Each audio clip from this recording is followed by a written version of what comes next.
नमस्कार, Byju's IAS Hindi platform पे आपका स्वागत है।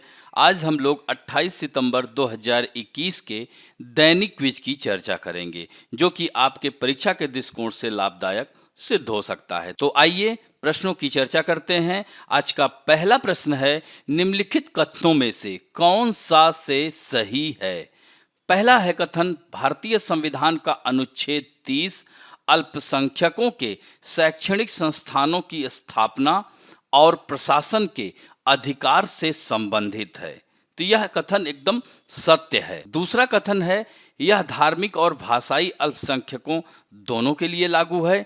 यह भी कथन एकदम सत्य है। और तीसरा कथन है, ऐसे शैक्षणिक संस्थानों का सरकारी सहायता प्राप्त करने का अधिकार एक मौलिक अधिकार है। यहीं पर यह कथन असत्य हो जाता है, क्योंकि आज ही के द हिंदू में आई हुई खबर है कि सुप्रीम कोर्ट ने कहा है सरकारी सहायता प्राप्त करने का अधिकार मौलिक अधिकार नहीं है। तो यहाँ पर उत्तर हुआ 1 और 2, तो अतः आंसर बी हुआ। तो थोड़ा सा आइए यहाँ पर देख सकते हैं कि द हिंदू में आया हुआ है, right to government aid not fundamental right, supreme court का ऐसा कहना है। तो अनुच्छेद 30 क्या है? यहां पर हमने दिया हुआ है कि यह शैक्षणिक संस्थानों की स्थापना और प्रशासन का अधिकार है। सभी अल्पसंख्यकों, चाहे धर्म भाषा पर आधारित हो, अपनी पसंद के शिक्षण संस्थानों की स्थापना और प्रशासन करने का अधिकार है। इसी तरह से किसी अल्पसंख्यक द्वारा स्थापित प्रशासित शैक्षणिक संस्थान की किसी संपत्ति के अनिवार्य अधिग्रहण के लिए प्रावधान करने वाला का कोई कानून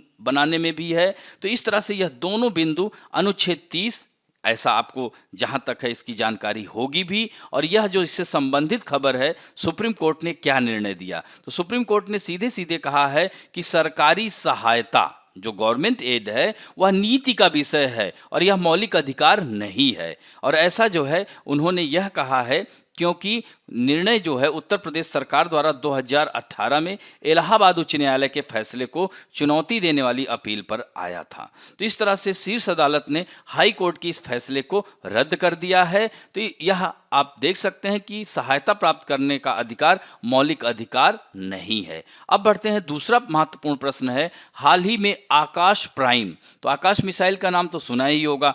तो आकाश जो प्राइम पद है समाचारों में देखा गया था। तो यह क्या निर्दिष्ट करता है? तो ऑनलाइन कक्षाओं के संचालन के लिए अमेजन प्राइम और शिक्षा मंत्रालय के बीच सहयोग है। यह कथन असत्य है। डीआरडीओ द्वारा विकसित सतह से हवा आकाश मिसाइल है। तो आकाश मिसाइल का यह एक नया अपडेटेड वर्जन है। तो इस तरह से कथन यह सत्य हो जाता है। तो इससे संबंधित खबर द हिंदू में आई है कि डीआरडीओ टेस्ट आकाश प्राइम मिसाइल। तो यहाँ पर आप देख सकते हैं ये चांदीपुर है, बालासोर के नज़दीक चांदीपुर रेंज, यहीं से जो है सफल परीक्षण किया गया है। तो डीआरडीओ ने आकाश प्राइम मिसाइल का परीक्षण किया जो कि सफल रहा है। और यह चांदीपुर इंटीग्रेटेड टेस्ट रेंज से दागे गए इस मिसाइल ने टारगेट को सफलतापूर्वक ध्वस्त किया। तो आकाश प्राइम यह defence research and development organisation, जिसे डीआरडीओ कहा जाता है, तो यह सफलतापूर्वक परीक्षण किया है। और इसमें मानव रहित एरियल टारगेट को दुश्मन को विमान मानते हुए इसकी तलाश की और उसे मार गिराया। तो इस तरह से पहली बार इसका परीक्षण किया गया है नए फीचर के साथ। और रक्षा अनुसंधान जो प्रयोगशाला है जिसे डीआरडीएल द्वारा विकसित आकाश एनजी यानी न्यू वर्जन है, न्यू जनरेशन कह सकते हैं, इसे आकाश प्राइम कह सकते हैं। तो यह 2.5 मैक की गति से भी उड़ सकती है। तो आकाश मिसाइल डीआरडीओ द्वारा विकसित और भारत डायनेमिक्स लिमिटेड द्वारा निर्मित एक मध्यम दूरी की मोबाइल एसएएम है, यानी सतह से हवा में मार करने वाली यह प्रणाली है। तो इसे भी ध्यान रखेंगे। और आकाश मिसाइल प्रणाली 18,000 तक की ऊंचाई पर 50 से 80 किलोमीटर तक निशाना लगा सकती है। यानी मैंने क्या कहा कि यह करीब 50 से 80 यानी 60 किलोमीटर तक यह लगा सकती है। मिसाइल में लड़ाकू जेट, हवा से सतह पर मार करने वाले मिसाइल और क्रूज मिसाइल जैसे हवाई लक्ष्यों को बेअसर करने की भी क्षमता है। अब बढ़ते हैं तीसरे महत्वपूर्ण प्रश्न की ओर, निम्नलिखित कथनों में से कौन सा से सही है? कावेरी नदी विवाद केरल, कर्नाटक, तमिलनाडु और पुदुचेरी के बीच है। यह कथन एकदम सत्य है। पानी का बंटवारा कावेरी जल विवाद न्यायाधिकरण के वर्ष 2007 के फैसले के अनुसार होना चाहिए, जिसे वर्ष 2018 में सर्वोच्च न्यायालय ने संशोधित किया था। यह भी कथन एकदम सत्य है। और तीसरा कथन है, केंद्र सरकार ने कावेरी जल प्रबंधन योजना को अधिसूचित किया है, जिसके तहत अदालत के फैसले को लागू करने के लिए कावेरी जल प्रबंधन प्राधिकरण और कावेरी जल विनियमन समिति का गठन किया गया है। तो ये भी कथन सत्य, अतः तीनों कथन होगा तो आंसर डी होगा। तो इससे संबंधित खबर आई हुई है द हिंदू में। Karnataka directed to release some quantity of water to Tamil Nadu, यानी कुछ जल की मात्रा देने के लिए कर्नाटक तैयार है तमिलनाडु को। तो इससे संबंधित यहाँ पर थोड़ा सा ये मानचित्र में देख लेते हैं।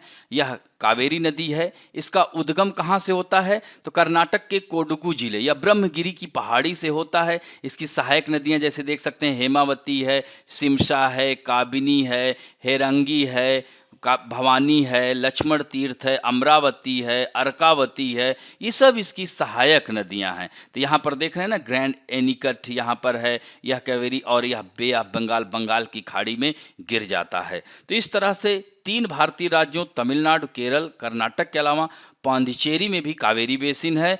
लगभग 750 किलोमीटर, यानी कहीं कहीं 800 किलोमीटर भी दिया रहता है। यह नदी कुशलनगर, मैसूर, श्रीरंगपट्टनम, त्रिचिरापल्ली और तंजाउर जैसे शहरों से गुजरती हुई तमिलनाडु में बंगाल की खाड़ी में यह गिर जाती है। तो इस तरह से नदी के बेसिन में कर्नाटक का 32,000 वर्ग किलोमीटर और तमिलनाडु का 44,000 वर्ग किलोमीटर का इलाका शामिल है। और दोनों ही राज्यों का कहना है कि उन्हें सिंचाई के लिए पानी की जरूरत है और इसे लेकर दशकों के उनके बीच लड़ाई जारी है। तमिलनाडु और कर्नाटक के बीच ही इसे लेकर मुख्य विवाद है, लेकिन चूंकि कावेरी बेसिन में केरल और पुदुचेरी के कुछ इलाके हैं तो इस विवाद में वो भी शामिल हो गए। तो यहाँ पर इस मानचित्र के द्वारा देखेंगे तो और आसान हो जाएगा। अब बढ़ते हैं, अगला महत्वपूर्ण प्रश्न है ताइवान जल डमरू मध्य। जल डमरू मध्य का अर्थ क्या होता है? इसको हम लोग स्ट्रेट भी हिंदी में बोल सकते हैं, जिसे जल संधि कहते हैं। तो यानी 2 सागरों को यह जोड़ती है और स्थलों को अलग करती है।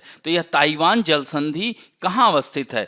पूर्वी चीन सागर के साथ दक्षिणी चीन सागर, देखिए साथ कह रहा है, पूर्वी चीन सागर तथा दक्षिणी चीन सागर को जोड़ती है और अलग किसको कर रही है? यहाँ पर आप देख सकते हैं यह ताइवान है और चीन को यह सेपरेट कर रही है, यानी स्थलों को अलग करती है, सागरों को यह जोड़ती है। यह देख सकते हैं, तो दोनों को कनेक्ट कर रही है। तो ईस्ट चाइना सी है ऊपर, नीचे साउथ चाइना सी है। तो यह सामरिक दृष्टिकोण से यह भी बहुत ही महत्वपूर्ण जल संधि है। और इस पर यहाँ पर विवाद जो UK worship makes rare transit via Taiwan state, और ताइवान में इस समय काफ़ी कह सकते हैं कि चीन काफ़ी नाराज है। यह जो है यूके की इस गतिविधि से, वहाँ पर जो गुजर गया रॉयल नेवी जहाज, जिसकी वजह से चीन पूरी तरह से नाराज है। तो यह इससे संबंधित खबर है। अगला प्रश्न है, संघ लोक सेवा आयोग में आया हुआ प्रश्न है 2020 में, निम्नलिखित में से कौन सा से कारण बेंजीन प्रदूषण उत्पन्न करते हैं? तो स्वचालित वाहन द्वारा निष्कासित पदार्थ, तंबाकू का धुआं, लकड़ी का जलना, रोगन के लिए लकड़ी के फर्नीचर का उपयोग, या पॉलीयूरेथीन से निर्मित उत्पादों का उपयोग। तो यह पांचों में से कौन सा सही है? तो यहां पर आप देख सकते हैं कि सही उत्तर है डी। इन पांचों से जो है देख सकते हैं कि बेंजीन प्रदूषण उत्पन्न करते हैं, क्योंकि बेंजीन गाड़ियों के धुएं, गैस स्टेशन व उद्योगों और तंबाकू, घर में अमूमन बेंजीन का स्तर अधिक होता है। तो बेंजीन का असर क्या होता है? इससे सांस के जरिए इसकी अधिक मात्रा शरीर के भीतर जाने के कुछ मिनटों से लेकर कुछ घंटों के भीतर ही असर दिखने लगता है, जैसे थकान, चक्कर आना, दिल की धड़कन बढ़ना, सिर दर्द और बेहोशी, और यहाँ तक कि मौत भी हो जाती है। तो लगभग साल भर या इससे ज़्यादा समय तक इसके संपर्क में आने से बोन मैरो पर भी असर डालता है। तो इसके कारण लाल रक्त कणिकाएं घट जाती हैं और एनीमिया हो जाता है। महिलाओं में प्रजनन क्षमता पर भी असर पड़ता है। तो यह बेंजीन कितना खतरनाक है, खासकर दिल्ली और एनसीआर रीजन में इसका सांद्रण बढ़ जाता है। तो यहाँ पर थोड़ा सा हमने दिया है कि यह बेंजीन होता क्या है, यह कैसे बढ़ता है, इसे भी ध्यान रखेंगे। और अब बढ़ते हैं आज के फैक्ट ऑफ द डे। आज का तथ्य है धनुष होवित्जर। तो यह धनुष होवित्जर यह भारतीय सेना द्वारा इस्तेमाल की जाने वाली 155 मिलीमीटर की ट्वाड होवित्जर तोप है और इस बंदूक को 2019 में ही सेवा के लिए मंजूरी दी गई थी। तो इस तरह से इस धनुष को बोफोर्स की तर्ज पे ही जबलपुर स्थित गन कैरिज फैक्ट्री में ऑर्डिनेंस फैक्ट्री बोर्ड यानी OFB द्वारा डिजाइन और विकसित किया गया था। तो ये जो धनुष बंदूक प्रणाली है 1980 में प्राप्त बोफोर्स पर आधारित है और इसकी जो खासियत है यह इस तोप के बैरल का जो वजन है 2692 किलो है, इसकी लंबाई 8 मीटर है और इसकी मारक क्षमता 42 से 45 किलोमीटर तक है। तो इस तरह से यह जो है धनुष तोप लगातार 2 घंटे तक फायर करने में भी सक्षम है और सेना पहले ही OFB से 114 धनुष तोपों के लिए मांग कर चुकी है। तो इस तरह से K9 वज्र M777 अल्ट्रा लाइट होवित्जर तोप के बाद धनुष के सेना में शामिल होने से एक अंतराल के बाद जो मोदी गवर्नमेंट है इसके अंतर्गत तोपखानों में हथियारों को शामिल किए जाने को बढ़ावा मिला है। तो K9 वज्र एक स्वचालित दक्षिण कोरियाई होवित्जर है और M777 अमेरिका से प्राप्त अल्ट्रा लाइट होवित्जर है। तो यहाँ पर आप द हिंदू में आया हुआ है army trying to fix issues with indigenous guns. तो यह जो है पुरानी तोपों को बदलने के लिए OFB द्वारा धनुष परियोजना शुरू की गई थी। तो इस तरह से आयुध निर्माणी बोर्ड जिसे OFB कहते हैं ने स्वदेशी रूप से धनुष तोपखाने का निर्माण किया है। तो इसके बारे में हमने सारी बातें आपको बता दी। आशा करता हूं कि आज का भी वीडियो आप लोगों को अच्छा लगा होगा और दोस्तों अच्छा लगे तो प्लीज़ लाइक शेयर सब्सक्राइब करना ना भूलें। धन्यवाद।